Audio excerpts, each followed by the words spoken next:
Live, Laugh, Larceny discusses true petty crimes that may be disturbing to some. Or could be easy listening to all you psychopaths out there. All stories are based on actual events, but details may vary. Listener discretion is not advised.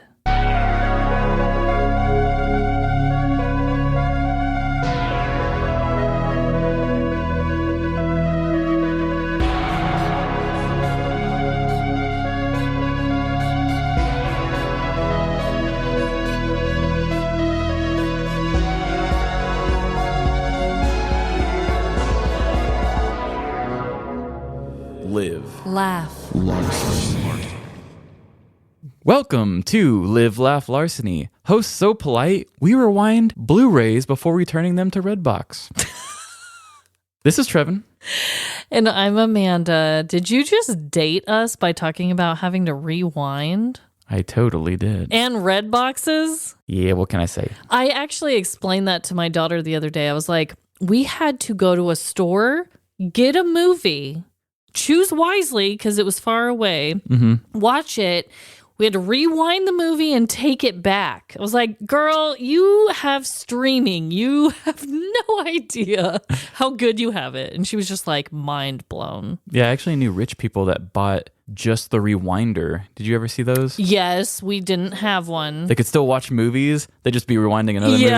Yeah. Wow. No. We definitely had to take the time out for the rewinding. It was so annoying. Practice patience. But I'm Amanda. Don't know if I said that. I don't know if you did either. Hi. So, Trevin, what is your dreadful dilemma this week? My dreadful dilemma just happened this morn. Oh my God. This just in. This just in. I have a small town that I like to go to, and they have a little coffee place that I've been a huge fan of for probably 8 years or more. Okay. And so anytime I go by there, I go out of my way to get their stuff because they have so many flavors. They seem like they really enjoy mixing things together and doing fun flavors of things. They have a peanut butter chocolate frappuccino that they actually put peanut butter in, which is awesome. Ooh. Which I don't do that anymore because it's too sweet, but not the point. Anyway, I've always been a big fan of theirs, and they always have fun menus that they put out. It just seems like they have a passion for making flavored things. But recently, I've noticed that they're kind of dicks. Oh. I saw it happen once, and I thought, okay, I'll give them the benefit of the doubt. Maybe they're having a bad day. I went in there again, and I kind of got some bad vibes again. Like they're mean to other customers? Yeah, they're just rude dicks. And then I also noticed they had this sign that said, "Do not ask us what we like. We are not you. We don't know what you will like. We will tell you what is popular if you ask, but we will not tell you what we like." And I thought, that's so off-putting. That's a really long sign, too. Yeah, it's really weird. And it's like right under the flavors, too. What? I brought it up to Emily's brother, and he was like, oh, yeah, because he does small business management type stuff. And he went in there and tried to talk to him, and they were total dicks to him. And we're just like, get out. Like, they wouldn't give him the time of day. Are you going to name drop what place this is? Or no? You don't have to. I haven't decided. Okay. What town is it in? It's in Kearney. Oh, okay. So Emily was going out because she's doing some cookie classes in a couple small towns around here. Not this town, but it's still local enough to where you can get people from it.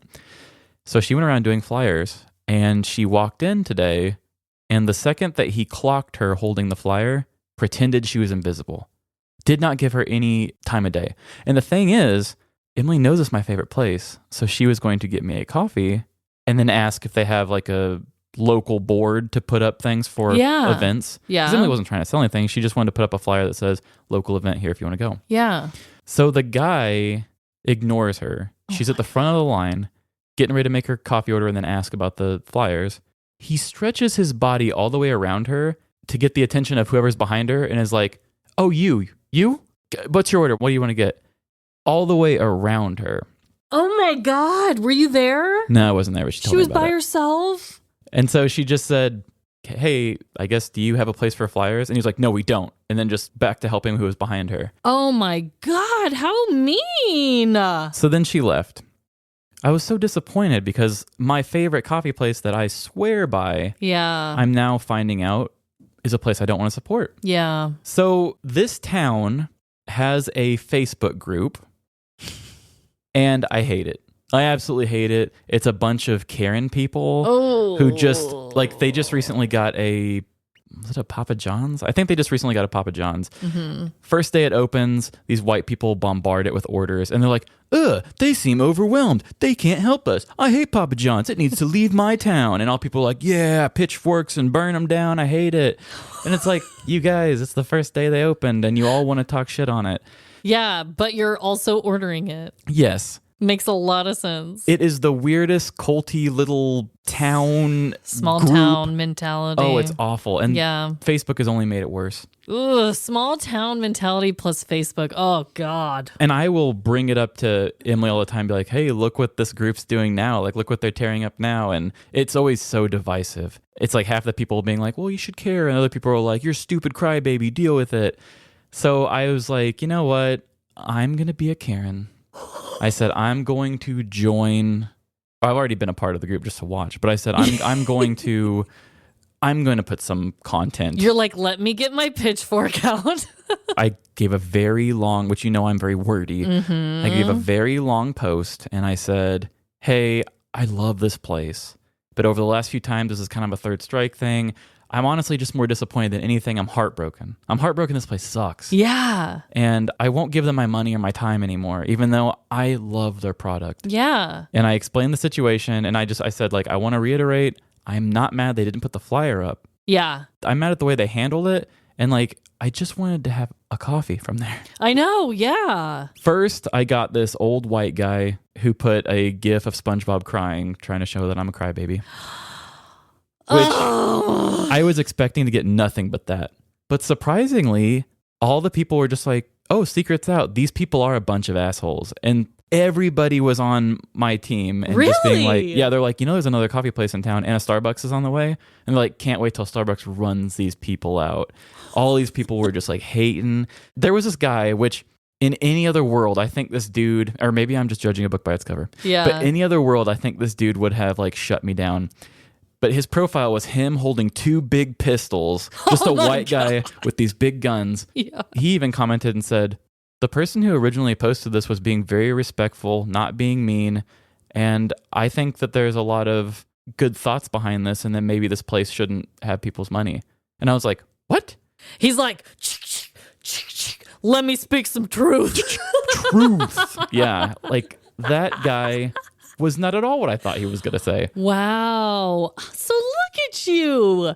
You started off by getting your pitchfork, but it looks like you really brought people together and you did it in a respectful way. I did. I used my words. I was fair. I wasn't being offensive or attacking anybody. My phone has been blowing up ever since, though, because these people in this town have nothing else going on. Oh, my God. But I wonder how many comments you're going to get in total. I don't even know. I've gotten so many.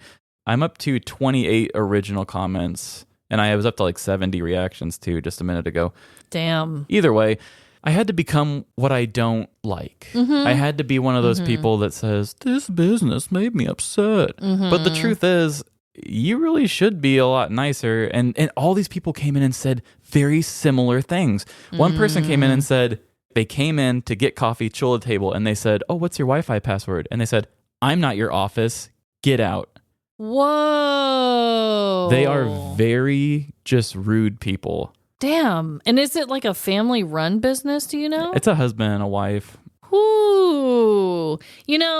As somebody who is like working to build up a small business myself and has done a lot of things like that, yes, your quality, your product has to be there. Everything about what you're selling has to be there. Mm-hmm. But I'm telling you, and I really have realized this in the photography world, you have to be good with your people. Yeah. If you're not good with your people, it doesn't matter how good your product is. People are going to be like, you're horrible. Yeah. And you could be like corporate nice. Just say, no, we do not. Yeah. What can I do for you? Exactly. Use your words like a big boy. Yeah. Or a big girl. Not be a total ass. Yeah. Gosh, well, I'm sorry. It sounds like they really had some nice coffee, but screw them. Yeah, I'll do without. Ah, that is dreadful. Well, Trevin, I also have a dreadful dilemma this week. And like I was telling you before we recorded, this might be the most terrifying and aggressive, dreadful dilemma I have ever shared on our show thus far. Jeez, should you have saved it for Halloween? Damn. It very much is like Halloween vibes. I'm not even joking. You might... No, you're not going to appreciate it. That's not the right word. But you watch all the Saw films, right? So who knows? Yeah. Who knows? You can handle this story. I feel bad for people listening to it just because it would make me cringe if I heard someone telling this story. But anyway, I'm going to just go on and say it. When was this? It was a couple days ago. Mm-hmm. I was cleaning up my kitchen. There were a couple of boxes in my kitchen, and I was going to just simply pick them up, put them into my garage, right? Mm-hmm. Little did I know that the day before, my husband was trying to unclog a drain with a hanger when you undo a hanger and it's like just poking straight, right? I didn't know that hanger was poking out of the boxes. And when I bent down to grab the boxes, it went into my eye. Whoa. And luckily, if we do a video... And if we take a picture today, my eye is doing a lot better. Like, it's doesn't fine. look bad, no. No. And it really wasn't even that bad the first day. It was just really red and pink in this eye in the corner. Mm-hmm. But when I tell you, Trevin, I went into full panic mode immediately after it happened. I was alone with just the kids, and I was like, I'm blind. Like, I was too afraid to open my eye after it happened. I was like, I'm blind now in my eye. Yeah. And I was just like in denial. I didn't want to see the damage that was done. I was like, oh my God, my life is over. You know me, I'm dramatic. Yeah, I as was going to hell. say, I'm not saying it wasn't serious or couldn't have been, but I'm just thinking, as dramatic as you are, it was probably even worse. It was like the end of the world. I was like, I will never see life again as I know it. It was so dramatic. And Lila was like, what, Mom? What, Mom? And I'm just over here like, oh my God, I hit my eye. Mama's a cyclops, honey. Arg, matey, give me a pirate little eye patch. But yeah, I ended up like looking in the mirror. I put a bunch of eye drops in my eye and it burned like a bitch. Don't get me wrong. Like it burned. But my eye is totally fine now. So it ended up being fine, everybody. But can you just please sympathize with how damn dreadful that was? That would be. I mean, to bend over and to just feel something sharp in your eye and you just didn't see it coming. God, it was horrible. It was like a horror film. That does sound awful. But I'm okay. I'm not blind. My eye doesn't even hurt anymore. It used to hurt when I would look to the side or whatever.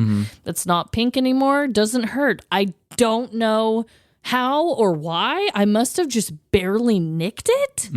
But yeah, I'm fine. It was just a really creepy moment. Well, I am glad that you are fine. I'm here and I have vision. So we're going to go ahead and do a top 5 this week. 1, 2, 3, 4, 5. Top 5. Yes, and it's my week to go first. Can't wait. So I am going to do the top 5 strangest national animals. Oh, cool. I can't wait. Yeah, I don't even know what led me to doing this. I think it has something to do with your raccoon story last week. I was thinking about animals, and I don't even know. Okay. So I'm getting this from bestlifeonline.com. They had a really good summary of all these. Best Life Online. Love it. Number 5, Portugal, is the Barcelos rooster. You'll probably never see Portugal's national animal roaming around the street in its flamboyant form. It's basically just a rooster with just like really pretty designs on its back. It looks like a piece of art because it generally is just made in art. But there's plenty of like ceramic versions of it. Legend has it that in the 15th century of Barcelos, an innocent man passing through the town was falsely accused of an unsolved crime. On his way to be hanged, the man declared that a dead rooster coming back to life would prove his innocence. Sure enough, just before he was left for dead, a dead rooster rose up and crowed. What? As a thank you for saving his life, the man built a cross in honor of the Virgin Mary and St. James, known today as the Cross of the Lord of the Rooster.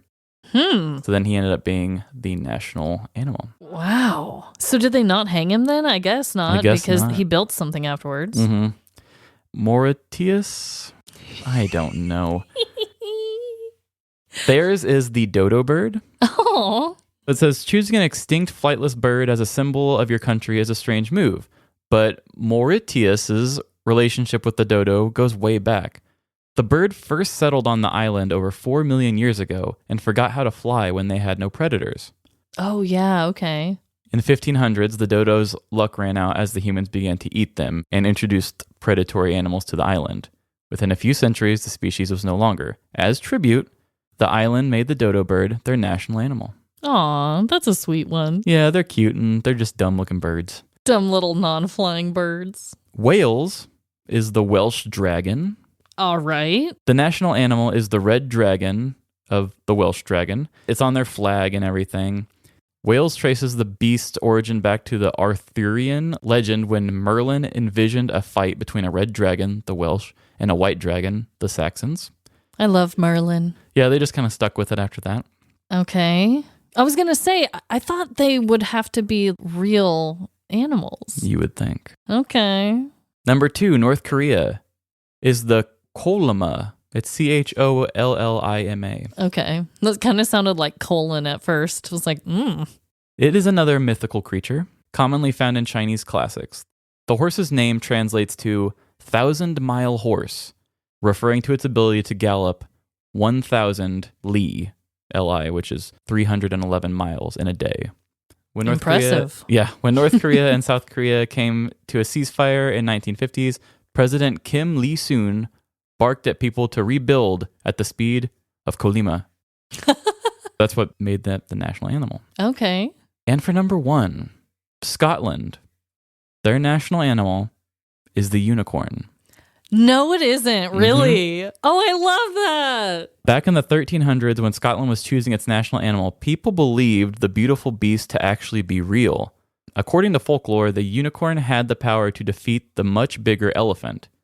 Historians believe that the Scottish revered the unicorn for its strength and selflessness. And when you take these things into consideration, it's not such a strange national animal after all.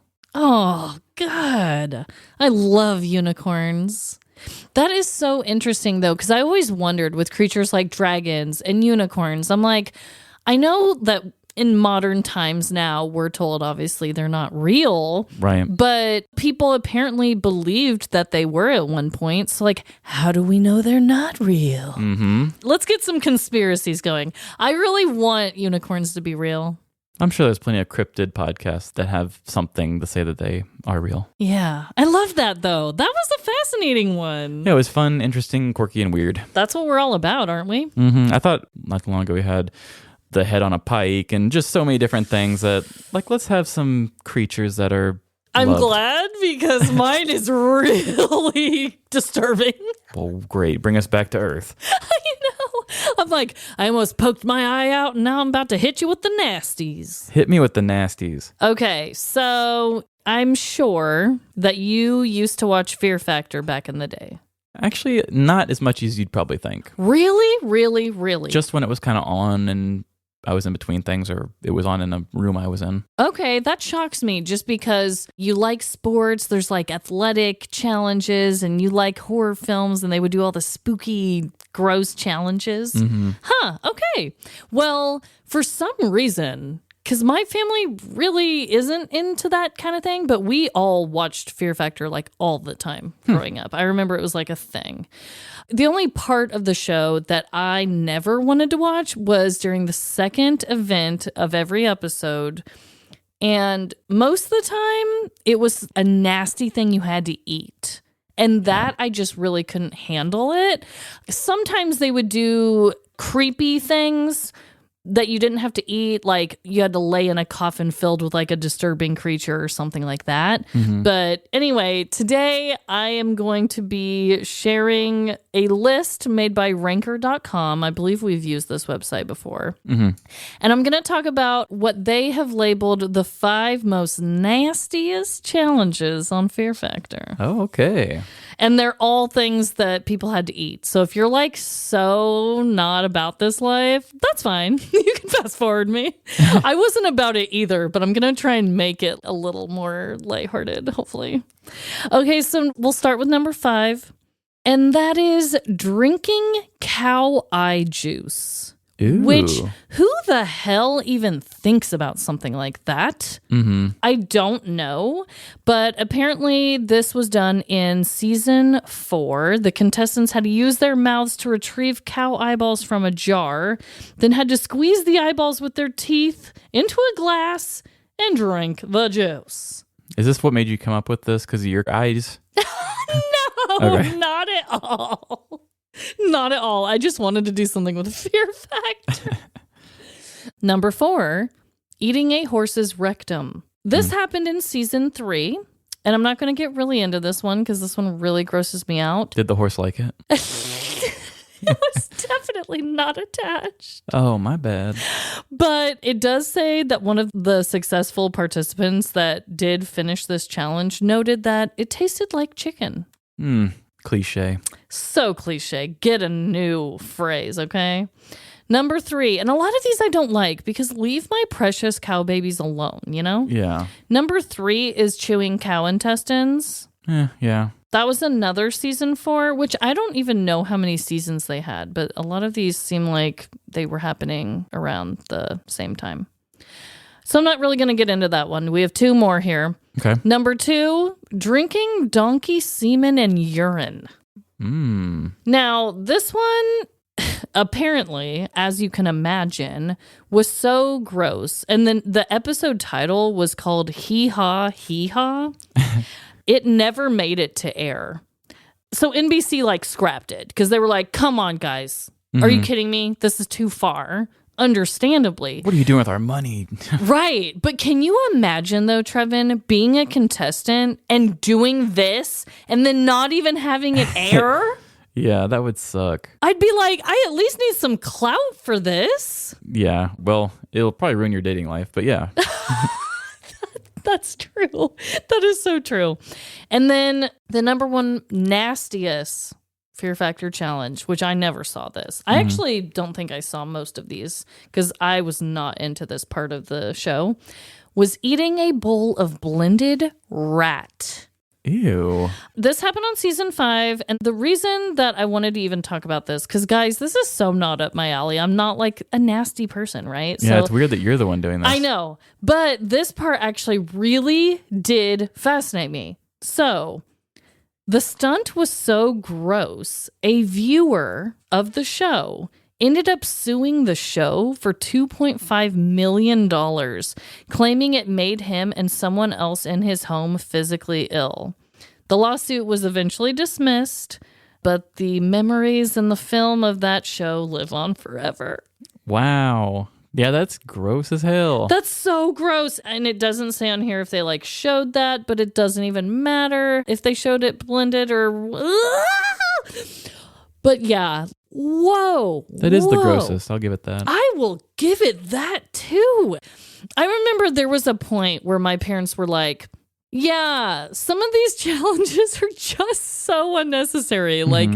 Who comes up with this? Which sicko is in charge of being like, this is what's on the menu this week? Yeah. What? No idea is a bad idea sort of thing. Yeah. So sorry, you guys. Everyone who's probably listening to this episode, if this is your first one, I swear I'm not this nasty. She's not a nasty girl. No, I usually don't talk about eyeballs and blended rats. It's Not usually usually. a lot more lighthearted with me, but Halloween's approaching. What can I do? Yeah, I don't blame you. Let's get crazy with it. This will be a fun month for us. So I guess it is on to tell some stories. I guess it is. Thank you for making that transition this week. No problem. So this is my week to go first. And I've got a story for the mothers. Aww. Yeah, I thought, what's better than having somebody who doesn't have kids talk about them? It's my favorite thing in the planet when that happens. I thought it probably was. So let's just jump on into this. And mamas, listen up, because we're getting in it. And here we go. Kids. Kids are a bunch of little bastards, aren't they? They're only worried about their wants, never think about others, and can be downright manipulative. Sometimes their selfish thoughts can manifest themselves into acts far too heinous for us to even cover on our podcast. It's honestly quite frightening. Trigger warning for all of you parents out there. You're going to hear some thoughts about kids from someone who doesn't have any. But don't worry, I'm more than qualified. I have a microphone. Children can be obnoxious, rambunctious, and cruel. These different emotions can be aimed at anyone at any given time. It doesn't matter the connection or relationship you have with them. They simply want what they want when they want it. If you or anyone else gets in the way of that, prepare to be collateral damage. Every day with a child can be like playing a game of Operation. Except pulling out the little plastic bone with the tweezers is you getting through the day unscathed. Any slight move to the edge, and zap, you accidentally turned your child into an emotional terrorist by telling them the zoo doesn't have any unicorns. If you'd never been in an emotionally abusive relationship in your dating life, you've definitely been in one with your kid. You spend each day walking on eggshells, wanting to drop to your knees and plead for them to give you just one easy day. But then you know admitting to them that they hold the power actually gives them the power. The tantrums in public pile up. Your bank account drains from all of the gifts you bargain with. And there your child sits, ungrateful, upon their throne of offerings. Is that all you got? Every ignored toy and stuffed animal that clutters their room has a different mental scar attached to you. A memory that will take years for you to forget, while they have already failed to remember their existence. So how do you correct this? Do you just focus on toughening up emotionally and subscribe to BetterHelp? Probably so. Taking care of your mental health is extremely important, and we all could use it. But that won't fix your kid. I'm not going to do the cliche thing of being someone without kids that suggests you do things that are illegal to get them to act right. It's not helpful. It's losing its luster in the comedy world, and let's be honest, I don't want someone to think I'm giving good advice and then blame me for why they are a bad parent. The podcast made me do it. All I will say is this. If I was a parent, I would pick and choose when I leave the house with my little demon. This is only because I can't handle the embarrassment that would come with public meltdowns and my child causing a huge scene when they irrationally decide to sour. What do you mean Red Lobster doesn't carry cereal? You wouldn't see much of me or my child until they reached an age where I felt that they were a bit more under control. Mom, I'd like you to meet my adult son, Robert. So actually, here's a pre-recorded round of applause for all of you parents listening who have sat through one of your child's public displays of rage while onlookers cast judgmental eyes upon you. This one's for you. Today, I will be sharing with you someone else's method of dealing with a child's unruly behavior. A method that could only exist in the larceny zone. Caitlin was a 13-year-old girl living in Price, Utah. Like any girl of that age in 2012, her hobbies included taking selfies with Technicolored filters and continuing a months-long project of threatening a teen from another state over the phone. I'm gonna blend up your pet rat. Okay, so Caitlin was a bit of a troublemaker. But that didn't stop her mother Valerie from loving her. She knew that she was raising a heathen with a love for harassing others. But who wasn't, right? It's not like you can decide to stop beating your child just because they resemble the mark of the beast. Speaking of which, on this particular summer day in 2012, Valerie had taken Caitlin and her friend to McDonald's for lunch. Sitting down with the three's lunch on her tray, Valerie was bombarded with groans and questions from Caitlin. Ugh, I don't even want to be here. I hate McDonald's, Caitlin said. Can I not eat my lunch and just go play? You're 13 and you begged me to come here, Valerie said. There's not even kids your age in the play place. Gosh, Mom, you never listen to me. I wish I was never born, Caitlin yelled, before getting up and going to the play place with her friend. At this point, Valerie didn't even care. She stared at the weird white decor of the restaurant while slowly eating all 3 of their meals, enjoying her quiet time. I'm one hungry mama. Entering the play place, Caitlin and friend posted up on the outskirts of the jungle gym, just looking for any child they could make their victim. As they watched over all of the booger-picking children sneezing into the ball pit, they schemed ways to bully. But before they could settle on their first target, the door to the play place swung open. In walked a cute little 3-year-old with long, curly blonde hair. She giggled and ran around with all the other kids. Caitlin watched as the girl made friends with every child she encountered, and even helped the weaker kids climb the net ladder to the top of the slide. Be careful. Look at her. She's like a damn Disney princess, Caitlin said. She must be stopped. The 2 teen girls went up to the front counter of the restaurant for help in ending this toddler's reign of cuteness. Excuse me, Caitlin said to one of the fry cooks. Do you happen to have any scissors? I'm trying to finish a school project. The worker shooed her away, stating that McDonald's has no need for scissors. The girls felt like their plan had been foiled. Why was McDonald's trying so hard to protect this little girl? On top of being evil, Caitlin was also very resourceful. The 2 snuck out of the entrance opposite of Caitlin's mother and ran across the street to Dollar General. Luckily, the little bit of cash in Caitlin's Lisa Frank purse was just enough to purchase a nice pair of turquoise scissors with rubber grips. Don't do anything bad with those. The 2 ran back across the busy road and entered the McDonald's. It took little convincing for the girls to get the 3-year-old girl to come over. As the girl came closer, Caitlin snuck up behind her and cut off a huge chunk of her curly blonde locks. Watching the hair slowly fall to the ground, Caitlin's friend realized the damage that had been done.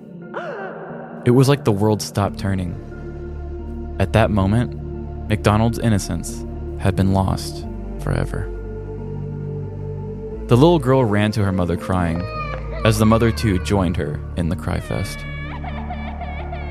Valerie, on the other hand, was lost in her own little world, eating an all-you-can-eat burger buffet and watching cat videos on her phone. She took solace in pretending she didn't even have a daughter. But that soon ended as she looked up and saw a grown woman dragging her daughter to her. Is this your daughter? The woman yelled. Valerie couldn't conjure any words. This was mainly because her mouth was full of french fries. She slowly nodded while trying to gulp down the large bite that she embarrassingly took when she thought she was alone. The woman then pushed Caitlin into the seat opposite of Valerie and shouted, "Then I'll see you in court." As weeks went on, the 3-year-old's mother wasn't bluffing. Caitlin and Valerie were summoned to court on charges of assault for Caitlin's actions. By the end of all of it, Caitlin was found guilty from the assault, while Judge Scott Johansson sentenced her to serve 30 days in detention, pay restitution for her victims, and serve 276 hours of community service. The mother and the teen both cried. Valerie for her child being in the juvenile detention system, and Caitlin because, well, it just wasn't fair. This is so unfair. Seeing the fear in the women's eyes gave the judge a slight change of heart. If she was my daughter, I wouldn't want her with the youth work crew. I'm going to give you this option. I will cut that by 150 hours if you want to cut her hair right now, the judge said. The entire courtroom gasped at this unprecedented turn of events, while the 3-year-old's mother cheered. Yeah, boy! Me? Cut her hair? Valerie asked. Right now, the judge said. I'll go get a pair of scissors and we'll whack that ponytail off. With her head hung low, Valerie accepted the shortened sentence for her daughter's shortened hair. The judge then clapped his hands twice as a large man in an executioner's mask walked in carrying a pair of Fisker's original 8-inch office scissors. The mother and daughter both began to cry as Valerie cut inches off of Caitlin's ponytail. "Satisfied? Is that short enough?" the judge asked the 3-year-old's mother in the crowd. "No! My daughter's hair had never been cut and was down to the middle of her back. It was cut up to here," said the mother, motioning to her jawline. "Take it off, clear up to the rubber band," the judge demanded. Valerie pleaded that the basic office scissors weren't powerful enough to take on such a job. The hair is too strong. This did not faze the judge, as he ordered her to take the hair off, one bit at a time. By the end of the court case, Caitlin had a reduced sentence and a butchered hairstyle. The friend was also sentenced to have her hair cut, but the specifications that it be as short as the judge's hair. For some reason, this did not have to be done publicly or by her mother. The short men's haircut was to be given in a salon, with the rules that she must come back to the judge for approval.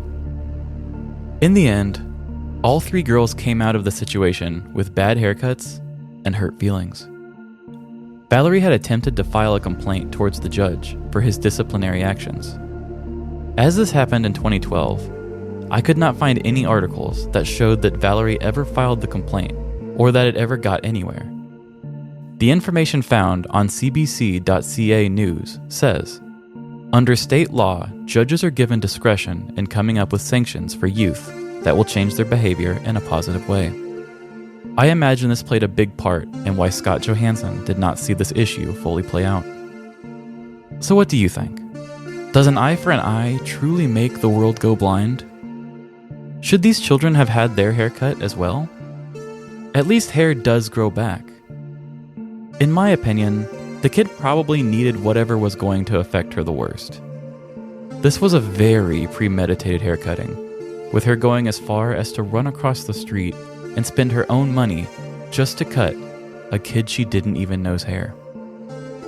Hopefully, my story has shown you the dangers of having a heathen child, and maybe even given you some fun punishment ideas along the way.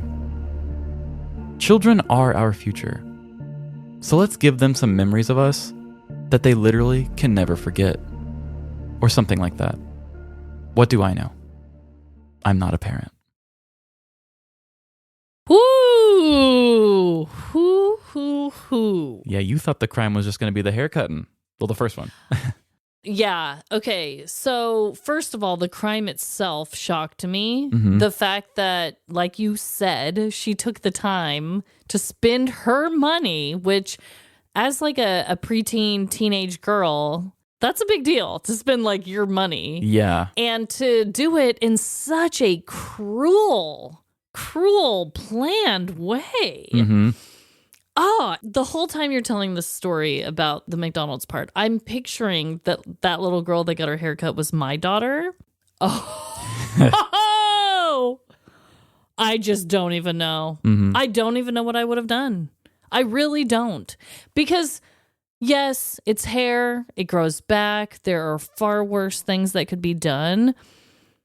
But the callousness, the randomness of it, the cruelness, and also accidents can happen with scissors. We all know this. It could have been a lot worse. Mm-hmm. Like, what if the little girl moved and she cut her face or something crazy? You know, it obviously wouldn't have been on this podcast, but No, it would not.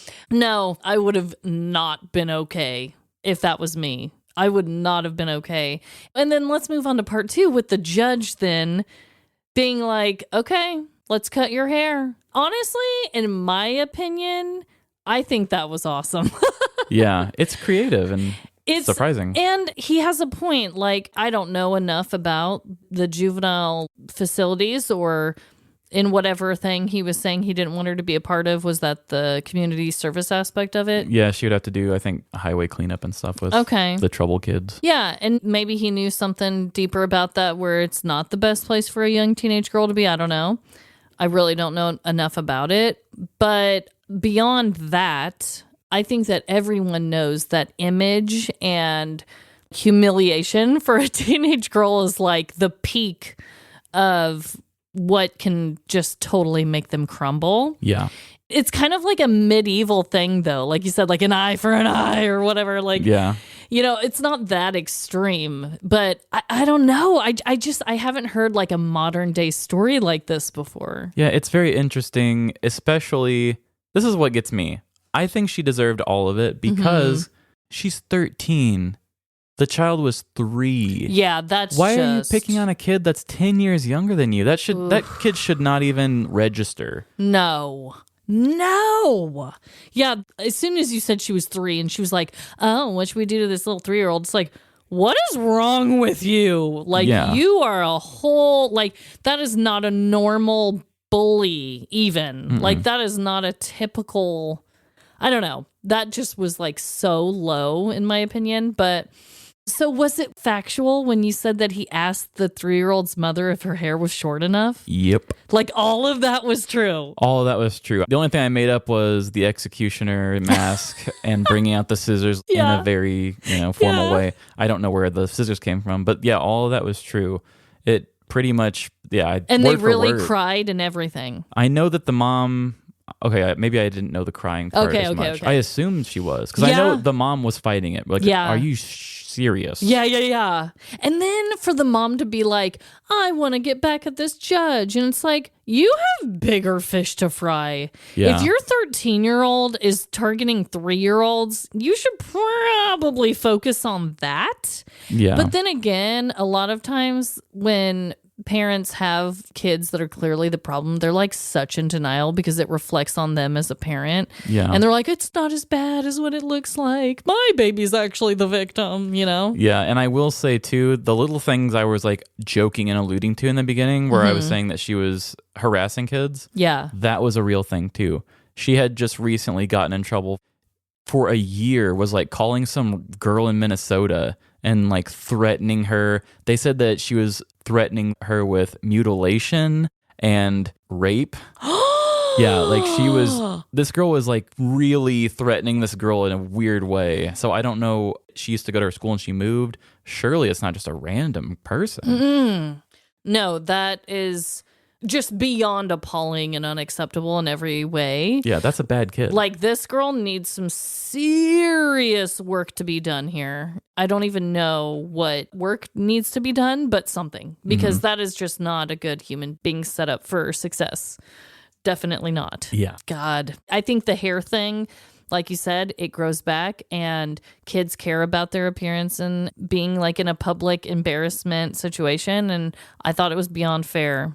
Yeah, I think the judge was also taking the harassment thing that she had recently gotten in trouble to into account with this as well. Oh, yeah. I would hope so. I just think, yes, as parents, you can't always control your kids. They're going to make mistakes. They're going to say crazy things, do crazy things, all of that. But when it's to the level of bullying other kids this severely, you really, as parents, I just think it's part of our responsibility. Like, you have to teach your children to respect other people. That's like the base level of what you need to do. Like, we all make mistakes. Right. We all do. The parents especially. I know I have made many.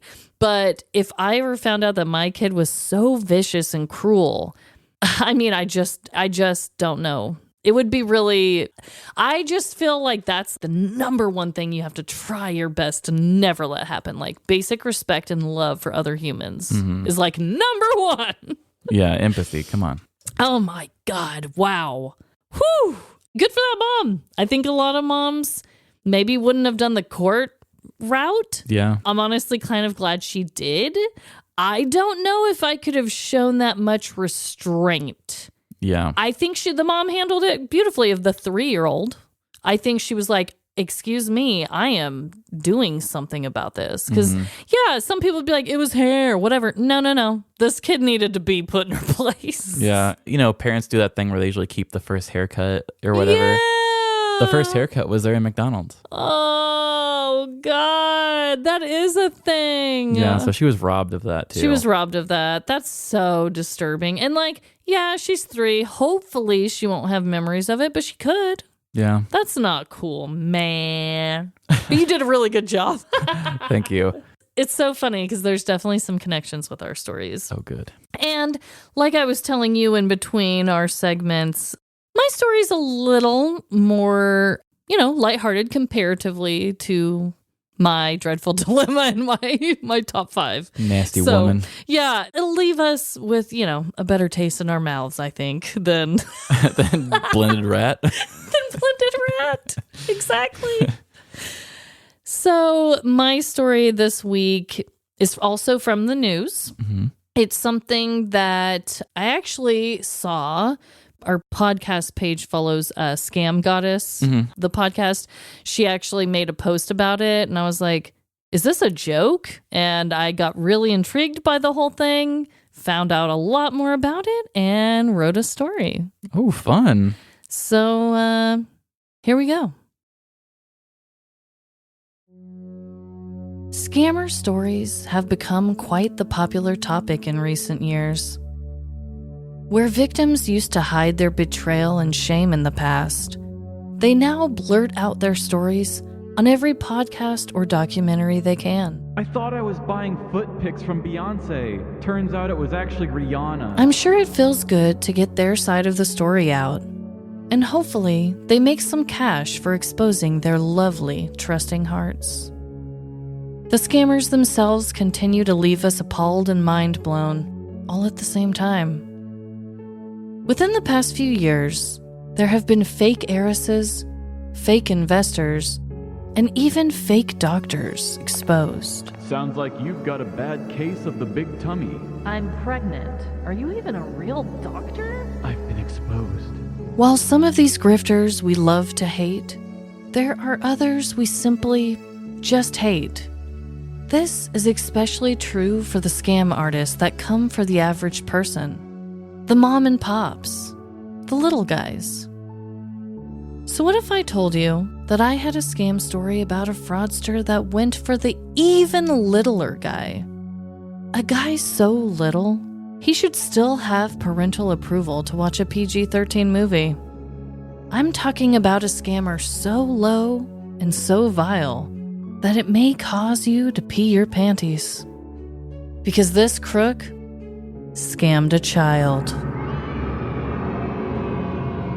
Jeremy Reisenkopf wasn't the ordinary 11-year-old boy. Sure, he liked video games and would politely chuckle at his friends' fart jokes. But Jeremy was an old soul. His mature mindset led him to become a self-made entrepreneur of sorts. He would shovel snow off old people's driveways in the winter and mow overgrown yards in the springtime. But the summer was when his business thrived. Jeremy was the proud owner of his very own lemonade stand. I know what you're picturing. A crappy folding table, a handwritten sign spelling lemonade incorrectly, and off-brand sickeningly sweet yellow juice in a pitcher.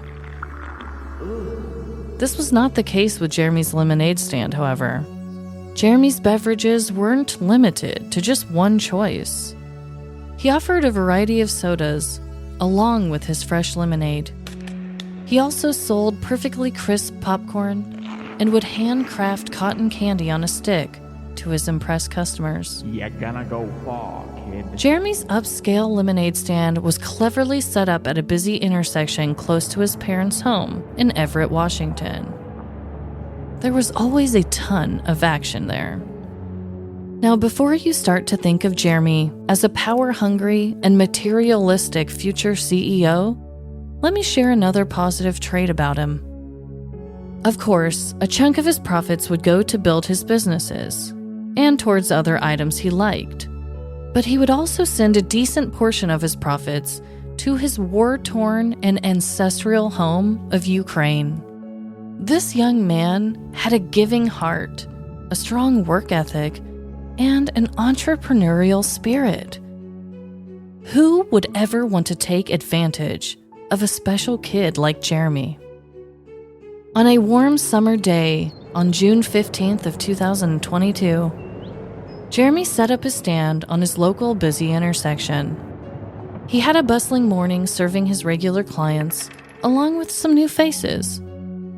2 men approached the stand that Jeremy had never seen before. He figured they would each get a lemonade and move on, but was surprised when one of the men requested a long list of his items. The man had ordered at least one of every item, and it totaled up to $20 in cold hard cash. Jeremy was giddy with delight. "You got change, kid?" the man asked Jeremy. Uh-huh, sure do, sir. Jeremy happily replied. That is when the man handed him a crisp $100 bill from his wallet. Jeremy had never seen such a large bill at his stand before, but tried to play it cool. He gave the man $80 in change and waved goodbye to his new high-rolling customers. Jeremy stared at the $100 bill, squinting his eyes in the afternoon sun, but his awe quickly turned to fear as he noticed the coloring of the cash. He gulped as he wondered if he could have possibly been fooled from this mysterious and thirsty man. That is when he marched over to a nearby gas station to get some answers. So, is it real? Jeremy asked, looking up at the gas station employee behind the counter. Hate to break it to you, sweetheart, but this is definitely not real. The last time Jeremy felt this taunted was when his school bus bully chanted "Nana Nana Boo Boo" at him in front of his crush. But this kind of betrayal hurt like nothing he had experienced in all of his 11 years of life. It isn't all bad news, though. Jeremy's heart-wrenching scam made it onto his local news station, then national platforms, and finally shared all over the world. People were outraged and demanded justice for the young boy as sweet as his hand-spun cotton candy. After multiple requests from strangers asking to help out Jeremy's business, a neighbor created a GoFundMe account for him. So far, to this date, the account has reached over $25,000 in donations to rebuild Jeremy's lemonade stand. Also, as luck would have it, Jeremy happened to be recording a video the day of the scam for his YouTube channel, ultimately capturing the criminals on the footage. Pictures of the 2 mystery men who brazenly stole from this young boy have been shared by the local police department, but are still on the loose. Jeremy continues to run his lemonade stand and now uses special markers that can change colors when marked on counterfeit bills. Scammers can really be the worst kind of petty criminal, especially when their target is a small, yet motivated child.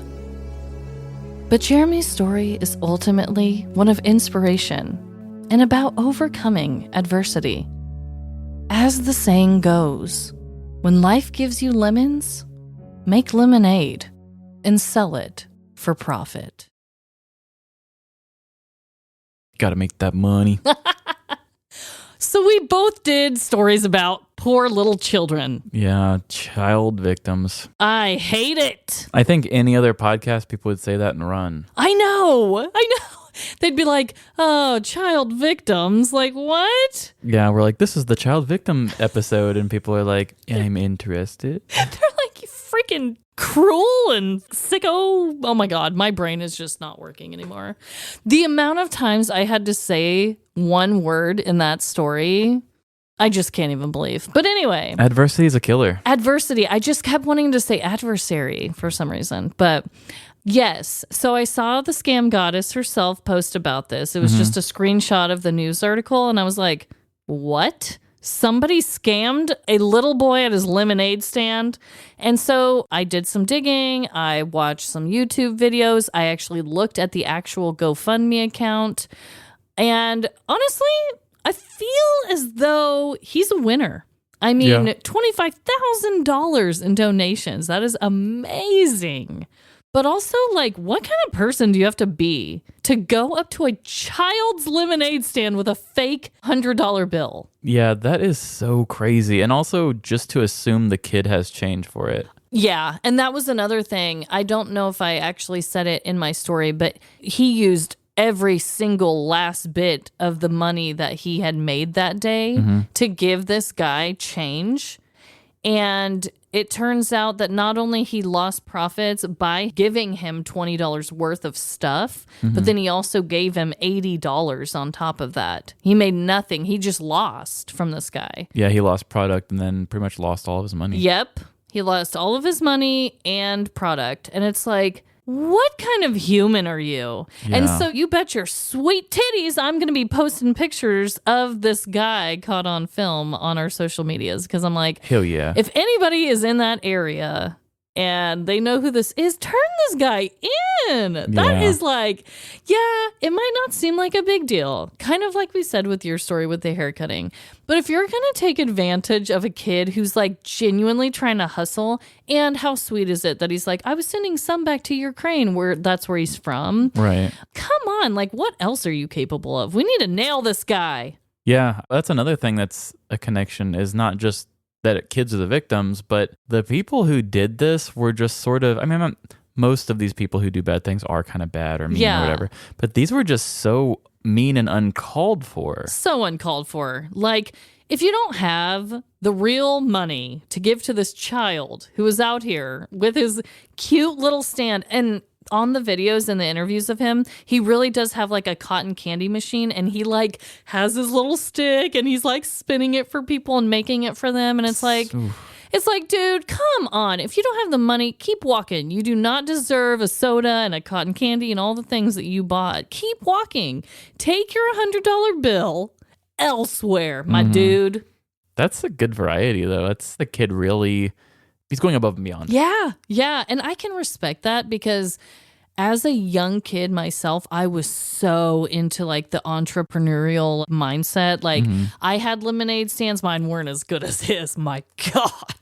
I would make bracelets and wanted to sell them. I was just all about it. I was like, ooh, get your hustle in, and I thought it was cool, the idea of making your own money, even as a kid. Like, I just thought that was really neat. So I'm so on his team. I think that this young man probably has a really bright future ahead. I thought it was cool that the neighbors set up the GoFundMe, and sometimes there's dicks that'll be like, I set up the GoFundMe, and then they never attach it to the correct people's names. I've heard of stories like that, but this one is confirmed. It's sent to his family. And I just think what an uplifting thing to happen at the end, because that's just so not okay. Yeah, it worked out for him, but I'm sure still there's a little bit of mental scarring of, now he's not going to trust people the same. He's not going to trust people the same. That's for sure. Yeah, it's like a little bit of that innocence. Like you said, like in the McDonald's, innocence was lost. Yeah. And it's like, dude, like let kids be kids. Why can't we just uplift them? The world is hard enough when you get to be older. Like, good Lord. Yeah, let the kid make a few bucks. I know. But let the girl keep her hair. I know. But yeah, there have been people that have like donated those special markers, I guess, for him. And people have really, not only his community, but just people everywhere have just been really rallying around him. I just thought that was really cute. That's good. Yeah. Wholesome. Wholesome, but also like a dick had to start that. Right. And it's like, we're looking at you and I hope you're caught. I even was like, trying to find the most recent articles, like, has this guy been caught? But as far as the most recent article I could find, he still hasn't. So I really hope he does. Yeah, I'll respect some petty criminals. Fine, go for it. But like, just gave me a kid? I know. I'm with you. I'm like, go after the man. Like, don't go after the boy. Yeah.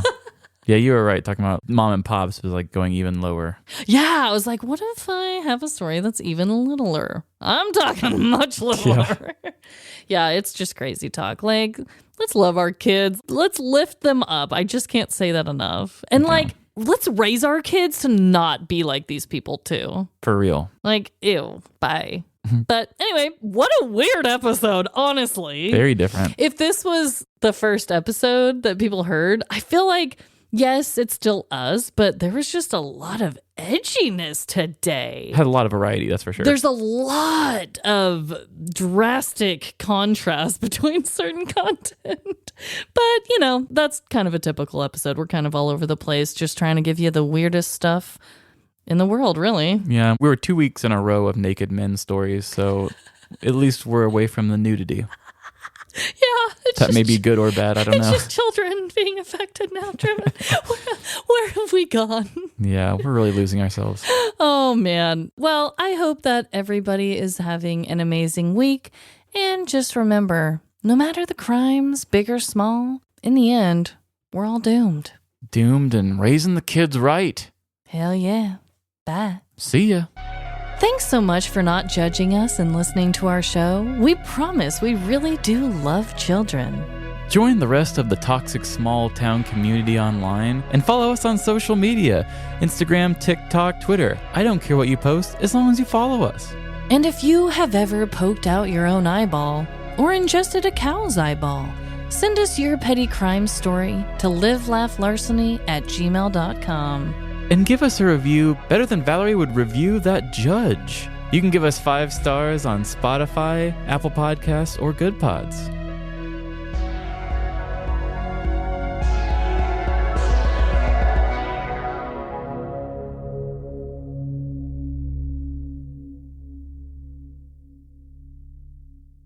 Welcome to Willie Rocky and Funkin' Everything.